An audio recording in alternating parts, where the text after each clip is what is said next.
Hey guys, how's everyone doing? This is Sir Jedi Sentinel, and welcome back to Sentinel Reviews.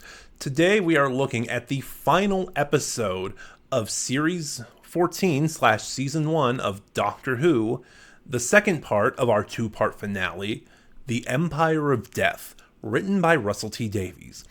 As always, there is a blanket spoiler warning in place because I may decide to talk about spoilers. Well, actually, in this episode, it is a foregone conclusion. I'm talking about spoilers. So if you do not wish to be spoiled for the episode, this is your one chance to pause, go watch the episode in question, and come back to this video. If I could sum up my thoughts on this episode in one sentence, that sentence would be, God, I miss Chris Chibnall. This episode was terrible. It is one of Russell T Davies' worst finales. It's not as bad as The Last of the Time Lords or The End of Time, because those episodes have him committing flagrant character assassination against the Doctor, but it is way up there. And just for me, because there's such a pointlessness to it, and I'll talk about that a little more in a moment.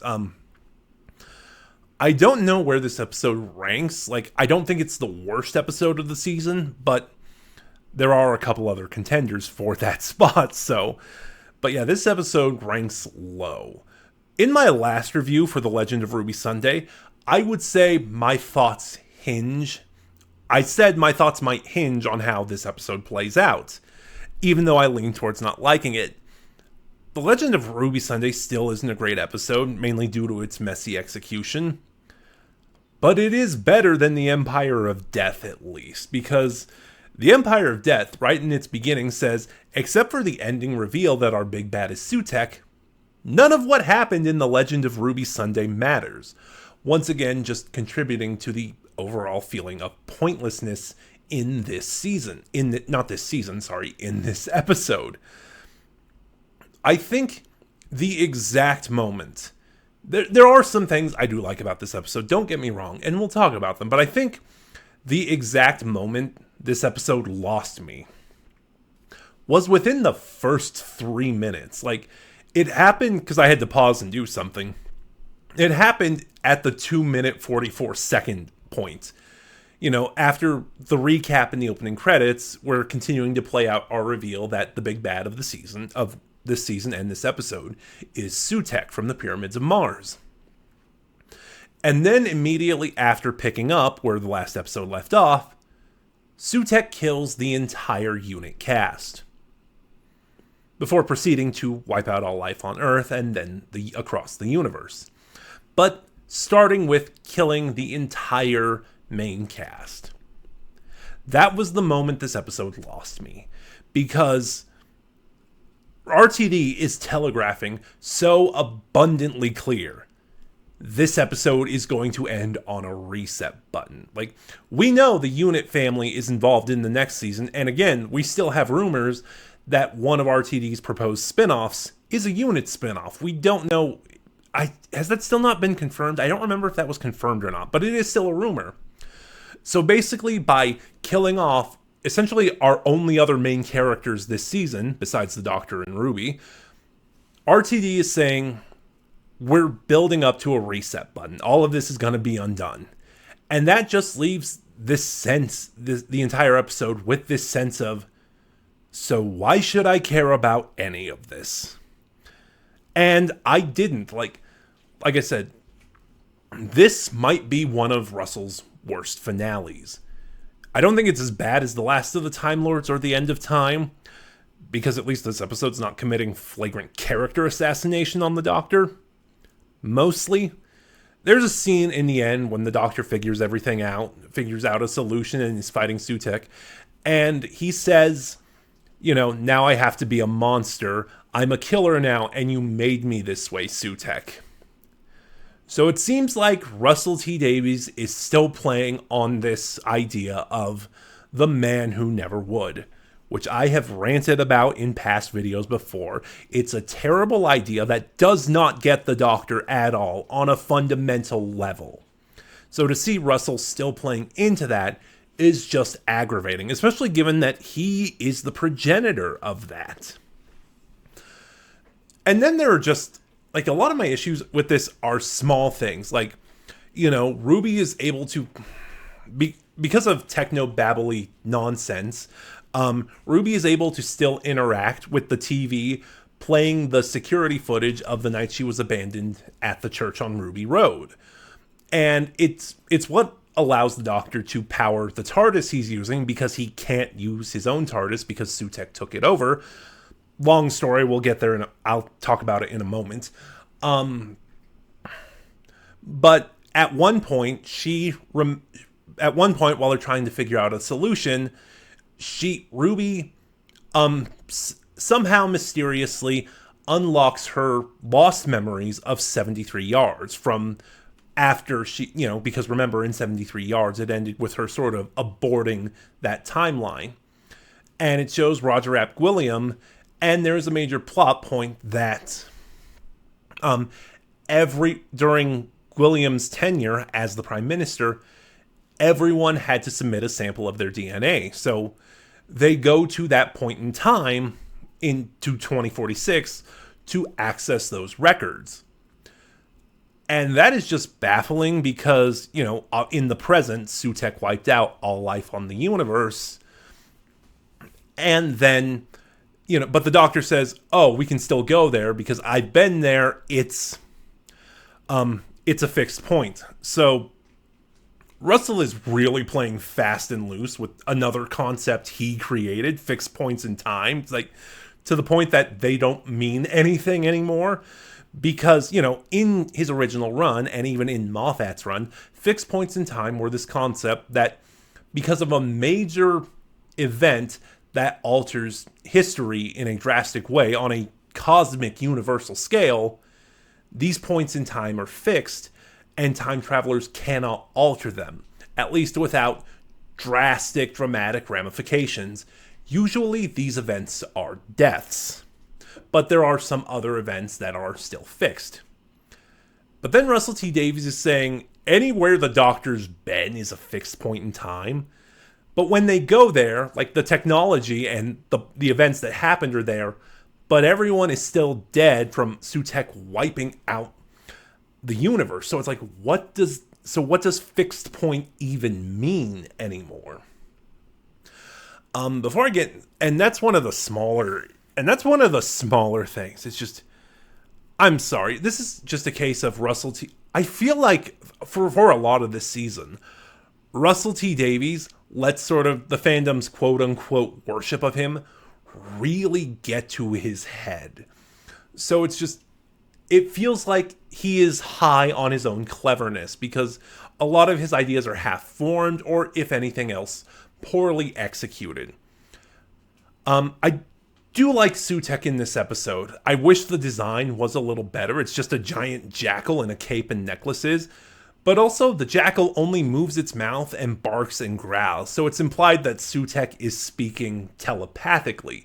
Gabriel Wolf is still amazing. I think his first few lines are a little rough. I don't know if he wasn't directed well or if he just gave bad readings of those lines. But very quickly, he improves. And dare I say, from watching Pyramids of Mars to listening to the Big Finish stuff and then coming to this episode, and even things like The Impossible Planet and The Satan Pit, although in that case he also had a different effect on his voice, his voice has just gotten better with age. So, like, all of his monologues in this episode are tremendous. But then there are other things, and I do like the explanation for how he survived. After the events of the Pyramids of Mars, when the Doctor and Sarah left, he latched onto the vortex and has been hitting this entire time. And then ultimately and that's what one of our big arcs leads to. I'll talk about that too, is that Susan Twist was a creation of his. Susan Triad, I should say. Susan Twist is the actress's name. In my Church on Ruby, Legend of Ruby Sunday review, I kept flip-flopping between using the actress's name and the character's name because they're both named Susan. But yeah, as Sutekh says, Susan Triad is his angel of death. Everywhere the Doctor went, he planted a Susan, just to mess with him, but also to spread his gift of death across the universe. It's a fun little twist that really effectively builds up the threat of Sutekh, more effectively than killing off all your main characters before wiping out the entire universe. So much of this episode, the stuff around how they're going to stop Sutekh, again, is really messy, and it's ultimately pointless because, again, Russell T Davies has made it clear he is just building up to a reset button. So I never once thought I should care about any of this because Russell made it clear that it's not going to matter. The last part of this... Oh, I will say, though, that being said, even though I hated the reset button, I like how it was executed. Because the Doctor is able to find a way to break Sutekh away from the TARDIS and then pulls him into the vortex and basically puts him in a time loop to spread his plague again. You know, what happens when death meets death? And in doing so, when you kill death, you are essentially creating life. The reset button is a double negative. And I really like that idea in general. I think it's executed well, and it's probably the most clever thing Russell T Davies has ever done. And also, I like, and again, we're still sticking to this idea, because in his first era, in the Tennant era especially, Russell would have had the Doctor become God in some way, in some grand standing to stop Sutekh. I like that he doesn't do that.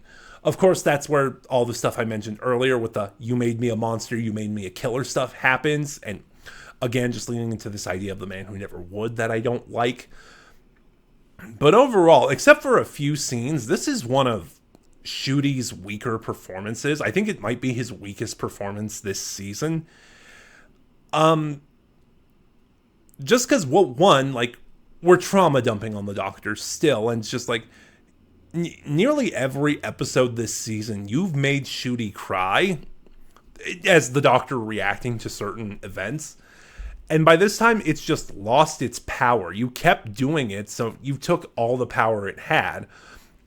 But also, it also ties into my earlier aggravation that I talked about with Dot and Bubble, that after the 14th Doctor essentially got his therapy, and the 15th Doctor has this clean slate and a very classic Who characterization, Russell T Davies has started trauma dumping on the Doctor again. You know, like, classic Who went 19 years without having to do that to the Doctor and still having him be a great, interesting, dynamic character. Like, and even then, they only did it twice: Earthshock and Mind Warp. And like I said, 19 years. And Russell T Davies can't go without doing it for 6 episodes, almost. As for Ruby, she's okay in this episode. She really gets to shine towards the end. Millie Gibson gives a good performance, but a lot of this is the Doctor trying to figure out what's going on with Sutekh, and a lot of it is just using Ruby as a plot device.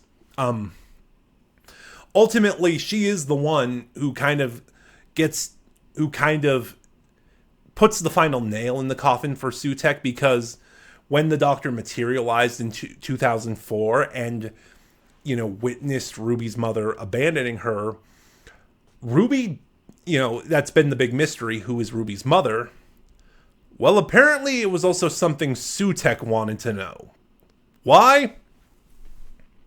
Who knows? But that's why he didn't kill the Doctor, and that's why he didn't want Ruby dead.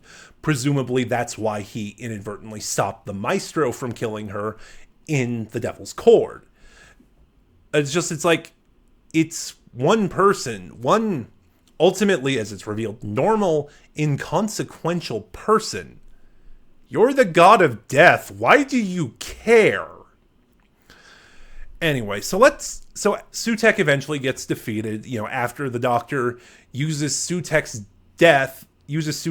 gift of death to undo his previous gift of death. Again, double negative, really clever. The last portion of the episode is dedicated to figuring out who Ruby's mother is.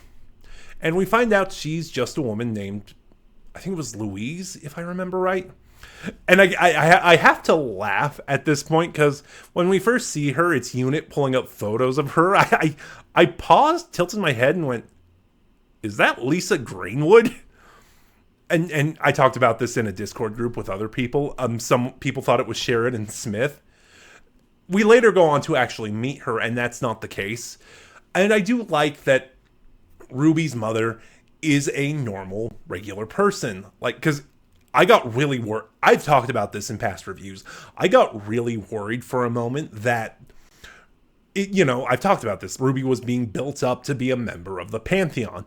I even put out a short joking about it, giving a joke theory that, again, I'm really glad turned out not to be the case. But I don't know. I had problems with this. Like, I can understand wanting to know where you came from and everything, but Russell T Davies kind of made it clear that one of the themes this season was orphans and found families. He even said, there's even a clip of one interview saying he was going to continue the plot line of the Timeless Child. Not as a piece of lore, but from this character standpoint that the Doctor is an orphan. And ultimately, the Who is Ruby Sunday plotline, it happened purely by accident. Let me be heard on that. I don't think it was intentional, but it made Russell T Davies feel very anti-found family. Like, we don't get enough with Carla. The few scenes we've had, she's great. She's good in the church on Ruby Road. There's that lovely flashback scene between her and the Doctor and Rogue. And she even has some great scenes here in The Empire of Death. But then we also have scenes in the church on Ruby Road where, without Ruby in her life, Carla is just problematic tropes about foster parents. And kind of similarly, her reaction to Ruby after speaking to the woman in 73 Yards. It just feels like Russell was kind of against Ruby's found family and felt that there was so much importance on her birth parents. Because we even get a hint, we don't meet him, but we get a hint at who Ruby's birth father is. And that's where the episode ends. We kind of get a tease as to what presumably Series 15 will be about, as we get a closing monologue from Mrs. Flood, which that was also disappointing, because after the church on Ruby Road, again, behind the scenes, Russell T Davies said that Mrs. Flood was going to be another big plotline mystery box kind of thing.